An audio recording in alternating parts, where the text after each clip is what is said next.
Hello everyone, good morning to all of you. आइए आज हम लोग जनहित याचिका के बारे में जानते हैं। जैसे कि है कि न्यायिक समीक्षा और न्यायिक सक्रियता, ये दोनों की तरह जो है जनहित याचिका की अवधारणा और उत्पत्ति और विकास भी अमेरिका में होती है और 1960 के दशक में जो है ये होता है। और इसके पीछे की जो अवधारणा यही थी कि गरीब व्यक्ति या फिर पर्यावरणवादी, उपभोक्ता, प्रजातीय एवं निरीजातीय, अल्पसंख्यक तथा अन्य ऐसे लोग जो प्रतिनिधित्व विहीन है, जिसका कि कोई प्रतिनिधित्व करने वाला नहीं है, या जिसके हितों की रक्षा नहीं हो पाती है, या फिर वे न्यायिक व्यवस्था के लाभ से वंचित रह जाता है, उसको जो है न्यायिक जो है विधिक या फिर कानूनी प्रतिनिधित्व दिया जा सके। यही जो है न्यायिक याचिका की पृष्ठभूमि है। अब है कि भारत में जो है न्यायिक जनहितकारी जो है जनहित याचिका या पिल जिसके कहते हैं PIL, सर्वोच्च न्यायालय की न्यायिक सक्रियता का एक उत्पाद माना जाता है। न्यायिक सक्रियता से पिल को बहुत बढ़ावा मिला है। भारत में पिल जो है इसकी अवधारणा की शुरुआत करने का श्रेय न्यायमूर्ति VR कृष्ण अय्यर तथा न्यायमूर्ति PN भगवती को जाता है, जिन्होंने कि 1980 के दशक के मध्य में इसकी शुरुआत की थी। और पिल जो है, जो कि पिल को सामाजिक क्रिया याचिका भी कहते हैं, सोशल एक्शन पिटीशन भी कहते हैं, सामाजिक हित याचिका, सोशल इंटरेस्ट पिटीशन तथा वर्गीय क्रिया याचिका, क्लास एक्शन पिटीशन, इस रूप में जो है भारत में जनहित याचिका को जाना जाता है। अब आइए जानते हैं कि जनहित याचिका है क्या, जिसे कि हम पिल भी कहते हैं। पब्लिक इंटरेस्ट लिटिगेशन होता है संवैधानिक उपचार पाने का सामान्य व्यवस्था। यही है कि जिसके अधिकारों का हनन हुआ है वो खुद ही न्यायालय जाए और न्याय पाए, लेकिन हर बार वो व्यक्ति, अमुक व्यक्ति इस स्थिति में नहीं होता है कि वह खुद ही न्यायालय जा सके। इसलिए ऐसे व्यक्तियों के न्याय सुनिश्चित करने के लिए जनहित याचिका नामक कॉन्सेप्ट को लाया गया। ये क्यों लाया गया था कि कुछ व्यक्ति ऐसे हैं जो गरीब भी होते हैं, जिसे शिक्षा का भी अभाव होता है, जानकारी का भी अभाव होता है, या फिर कानून के बारे में भी जानकारी उसे नहीं रहता है। तो ऐसे व्यक्ति क्या करते हैं कि अगर उसका अधिकार का हनन भी हो रहा है या फिर उसके ऊपर किसी भी तरह का अत्याचार हो रहा है, तो वो क्या होता है कि न्यायालय तक जो है वह नहीं पहुंच पाता है। तो इसीलिए जो है पिल नामक यानी जनहित याचिका नामक कॉन्सेप्ट को लाया गया। अब जनहित याचिका के अंतर्गत कोई भी जन भावना वाला व्यक्ति या सामाजिक संगठन किसी भी व्यक्ति या व्यक्तियों के समूह के अधिकार दिलाने के लिए न्यायालय जा सकता है। जैसा कि मैंने पिछले वीडियो में न्यायिक सक्रियता में बताया था कि उसके संबंध में जो है न्यायिक सक्रियता को बताया गया था कि जनहित याचिका का परिणाम न्यायिक सक्रियता है। तो उस समय जो है हमने कहा था कि न्यायिक सक्रियता के संबंध में जो है जो व्यक्ति न्यायालय नहीं पहुंच पाता है, तो उसे वैसे संगठन जो कि NGO भी हो सकता है और फिर सामाजिक कार्यकर्ता भी हो सकता है, तो जितने भी प्रकार का ये लोग होते हैं जो कि आम नागरिकों के ये जो कानून होता है या अधिकार जो होता है, अधिकार के रक्षा के लिए या उसकी संरक्षण के लिए वो खुद जो है न्यायालय पहुंच जाता है। अगर वो व्यक्ति या व्यक्तियों का समूह निर्धनता, अज्ञानता या अपनी प्रतिकूल सामाजिक आर्थिक दशाओं के कारण खुद न्यायालय उपचार के लिए नहीं जा सकते हैं, तो ये जो संगठन है उसे न्याय दिलाने के लिए उसे जो है न्यायालय तक पहुंचाया जाता है। तो पिल जो है कानून के शासन के लिए बहुत ही ज़रूरी है, क्योंकि इससे न्याय के मुद्दे को आगे बढ़ाया जा सकता है। तो इसीलिए जो है इसे तीव्र गति से काम करने का भी काम करना है, ऐसा कहा जाता है। अब आइए जानते हैं कि न्यायिक याचिका, जनहित याचिका का उद्देश्य क्या है। तो जनहित याचिका के कई वास्तविक उद्देश्य हैं, जैसे कानून के शासन की रक्षा करना और सामाजिक आर्थिक रूपों से कमजोर वर्गों के न्याय तक प्रभावकारी पहुंच को बनाना होता है। आगे है कि मौलिक अधिकारों का सार्थक रूप में जो है प्राप्त करना भी होता है। अपील की विशेषताएं क्या है, जनहित याचिका की क्या विशेषता है। जनहित याचिका की कई विशेषताएं बताया गया है, जिसमें कि पहला है कि अपील जो है गरीब और उपेक्षित जनता तक कानूनी सहायता पहुंचाने का एक मानवीय तरीका है, जिसमें कि जन आघात का निवारण करने, सार्वजनिक कर्तव्यों का प्रवर्तन करने, सामूहिक अधिकारों एवं हितों के रक्षण के लिए न्यायालय में याचिका दाखिल किया जाता है। यह जो है पहली विशेषता है। दूसरा है सामान्य मामलों में जिनमें कि दो याचिकाकर्ता पक्षों के बीच किसी बात को लेकर के विवाद होता है और एक पक्ष दूसरे पक्ष के खिलाफ सहायता का दावा करता है, तो अपील एक अलग प्रकार का वाद होता है, क्योंकि ये किसी एक व्यक्ति के अन्य व्यक्ति के खिलाफ अपने अधिकार का दावा और उसे लागू करने के लिए दाखिल नहीं किया जाता है, बल्कि इसका आशय होता है सार्वजनिक हित को आगे बढ़ाना।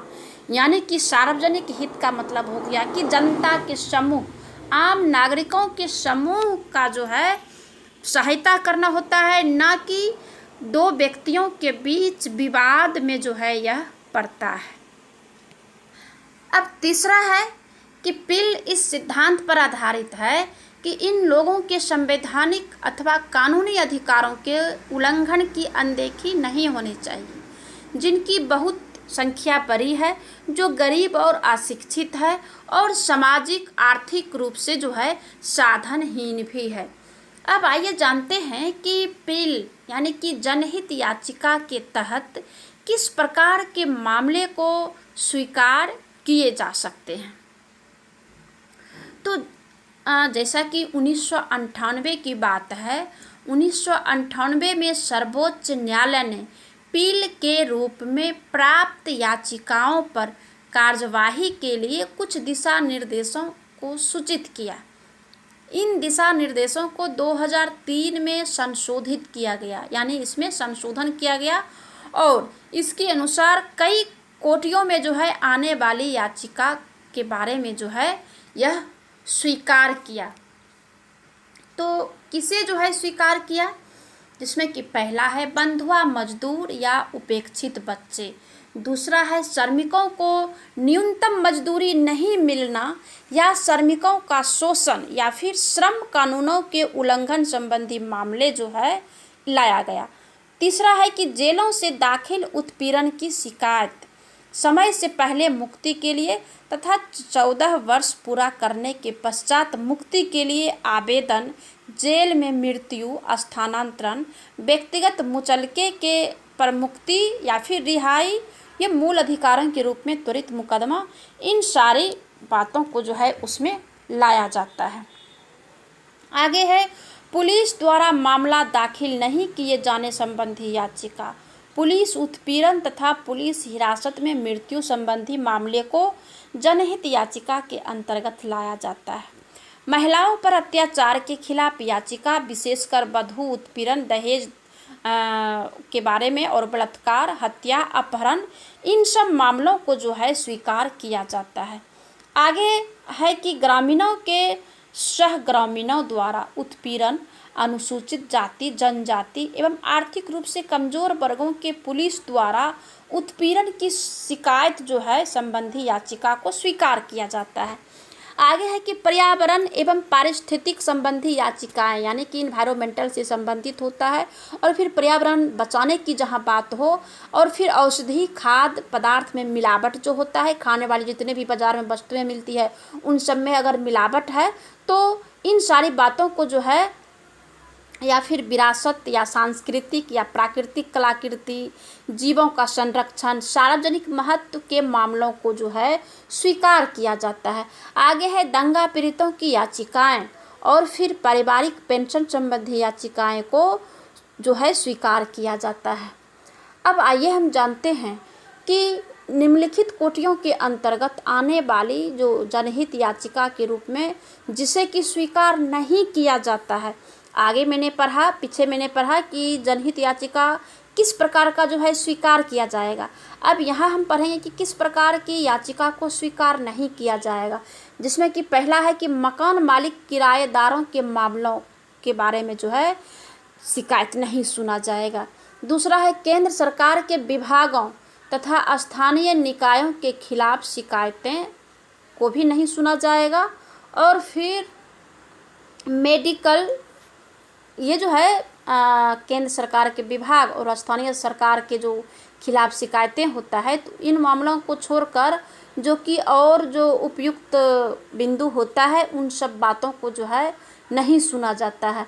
आगे है मेडिकल तथा अन्य शैक्षिक संस्थाओं में नामांकन से संबंधित मामले को नहीं सुना जाता है।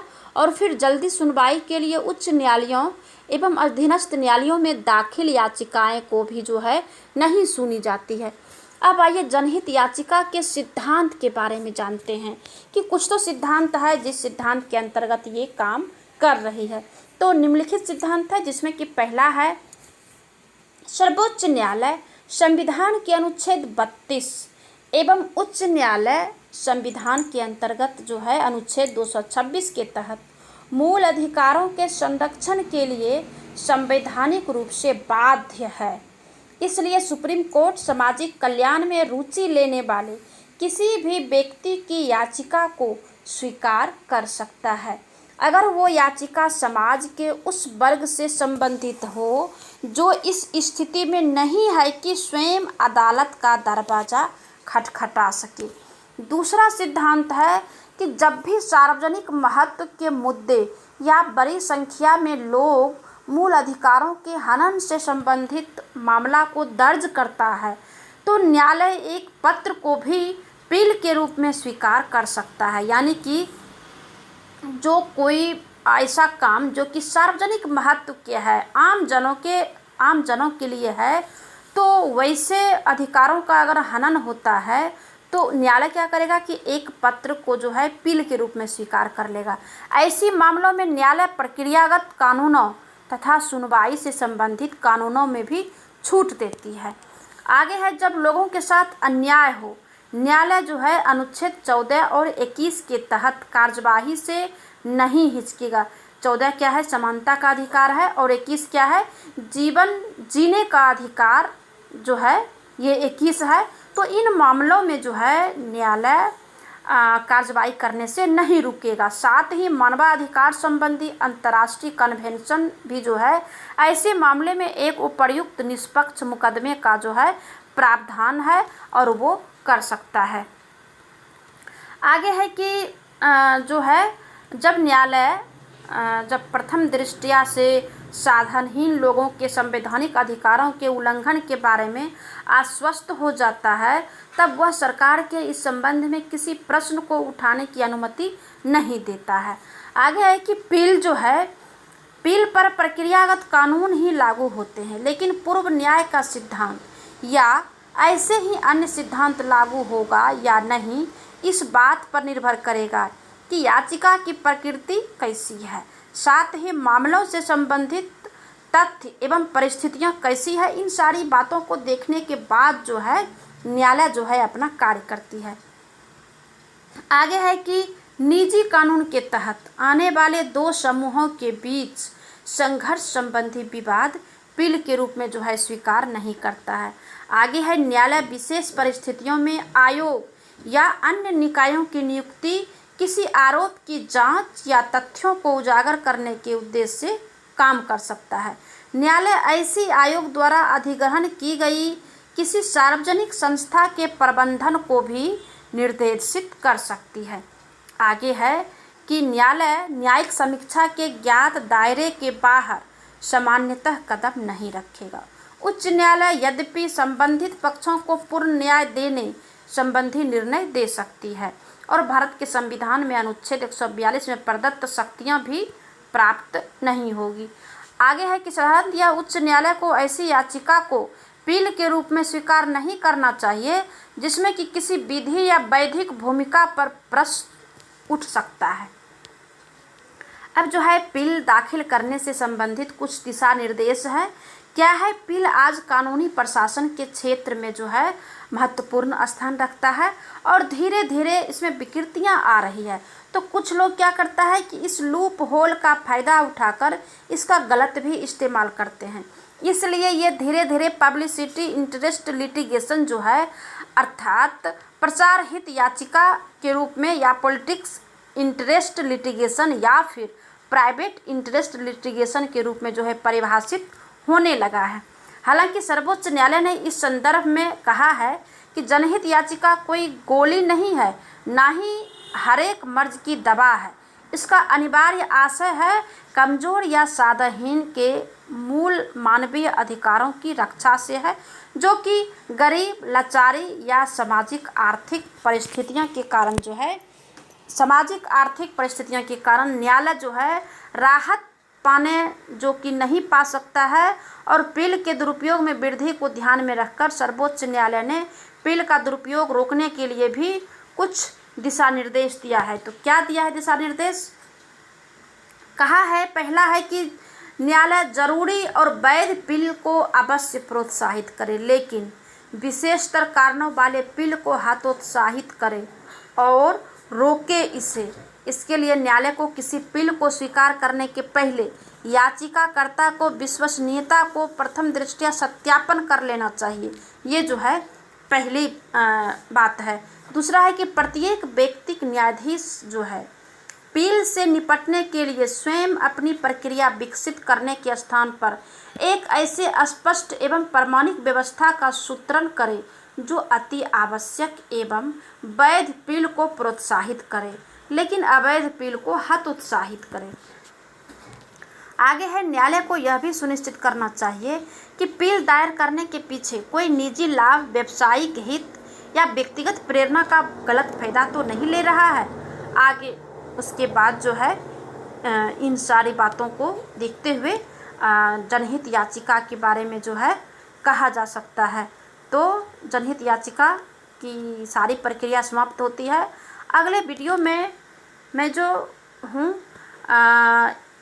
न्यायालय के बारे में पढ़ाएंगे। सबसे पहले हम न्यायालय को जानते हैं कि आखिर न्यायालय है क्या, जिसके तहत न्यायिक सक्रियता को हम जान करके जो है कॉन्सेप्ट को क्लियर करेंगे और फिर न्यायिक सक्रियता के बाद जो जनहित याचिका होता है और फिर इन सारी बातों को समझने में जो है अच्छी तरह से जो है हम लोग समझ पाएंगे।